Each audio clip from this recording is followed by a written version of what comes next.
All right, we have some troubling news out of Syria. We're getting a close-up look now at how ISIS militants are indoctrinating their most vulnerable children.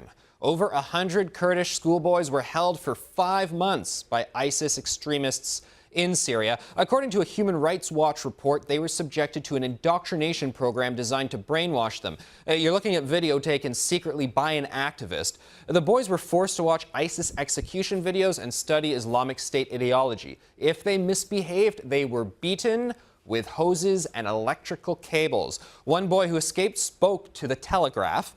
The ISIS militants told him, I quote, "We want to kill you. How would you like to die? Here in front of your friends or alone?" Sun News contributor David Harris joins us now for more on this.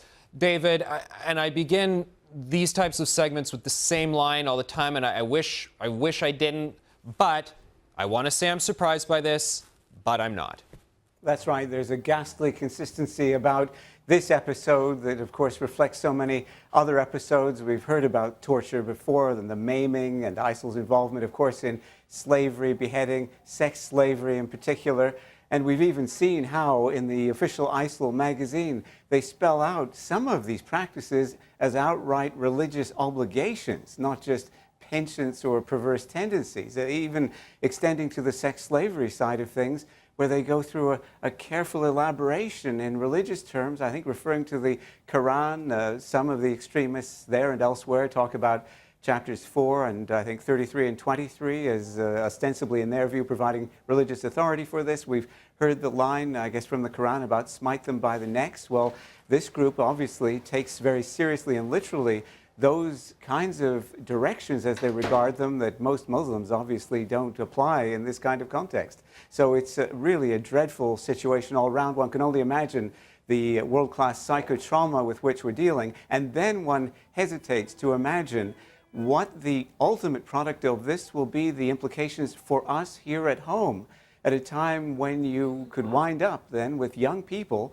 who've now been bred in the bone, so to speak, in some cases at least, in the context of this sort of extremism. What happens if some of these people find their way to Canada as immigrants, as refugees, as people on operations on behalf of ISIL?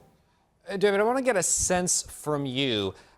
Now, we're using the term hostages, victims, all seems appropriate, but at the same time, we know that in the Islamic State, in Iraq, pardon me, there are some small towns where the residents support the Islamic State. We know when it comes to Boko Haram, there are some towns in Nigeria where many of the residents do support Boko Haram. This is how it's proliferating. So do you have any sense of how many or if any of these boys have actually been brought here by their parents for this?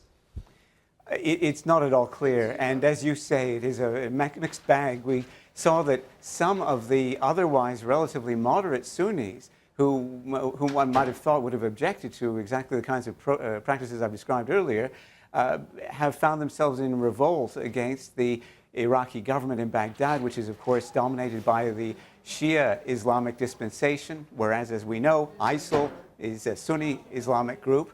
And some of the Sunnis, again, have been so alienated and felt disenfranchised by the Baghdad government that they've thrown themselves into the arm of ISIL. Now, it's not clear that some of those who may have gone over to ISIL for some kind of protection from the Baghdad government would now indeed still want to remain in that connection, especially now that they may have discovered how grim the situation with ISIL could be. But you're correctly pointing out the very mixed situation here that makes it analytically difficult, but it also makes it militarily difficult for those of our Western forces trying to come to grips with who is the enemy and how can we deal with them most effectively.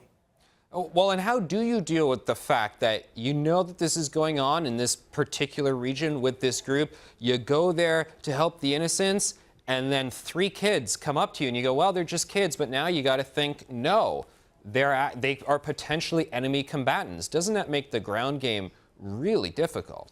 It does, and it may be relevant when it gets to some of the interviews that are done in refugee camps to try to determine what sort of ideology will come with certain people, adults or children, and what their promise might be in terms of, for want of a better term, deprogramming. We've seen situations somewhat like this in other totalitarian regimes, where in Soviet Russia, of course, in China today, you actually see children who are conditioned to, often enough, and rewarded for reporting against their own parents and loved ones. In Soviet Russia, we actually had and saw a statue erected to the honor of a young child who, in effect, sent, I think it was his father up the river, ultimately to the father's death, and then that child was in turn killed by an uncle. So this is part of the nightmarish family situation that can emerge. Ultimately, we've got to look at our immigration situation, as we've long discussed. The government, astonishingly, in the current context, has just increased a world-class per capita intake by yet another 15,000. Well, many feel it's vote importing, but this is dangerous vote importing if we're shifting a demographic in favor of increasing numbers of radicals beyond our borders. How do we create filters then to make sure that these folks don't come here? Or if these kids come here, we identify them for what they are, and then we put them into some sort of system to get them out of this toxicity? I hate to say this, but I'm not sure there is such a system possible other than radically reducing our immigration intake to numbers in the tens of thousands rather than the hundreds and hundreds of thousands per year that we now have. Because screening can be meaningless if you don't have useful contacts on the ground who can identify with reliable police forces and reliable governments the risk elements that are within those populations that might be hoping to come into our country and into our neighborhoods. Before we go, and I think you've hit upon something interesting there where you said reliable police forces. I think this is the whole challenge with us being in Iraq. I'm not opposed to all the aid we're giving, but we just don't know who's who. And at any time, one sect changes allegiances, one police force changes allegiances. That seems to be the whole problem the West is dealing with here. Well, that's right. Many very reliable and moderate Canadians of Iranian background have sounded the alarm about the fact that I think between 2002 and 2012, we brought in well over 70,000 people from Iran. And many Canadian Iranians insist that perhaps up to 50% of those may be fundamentally attached to the Iranian regime, which is, of course, hostile to us, our way of life, and so on. So it raises those huge questions, and it really should, I guess, be encouraging many of us to have governments and have opposition parties stop supporting mass immigration that can involve high-risk elements. All right, challenging questions posed. David Harris, thank you. Thank you.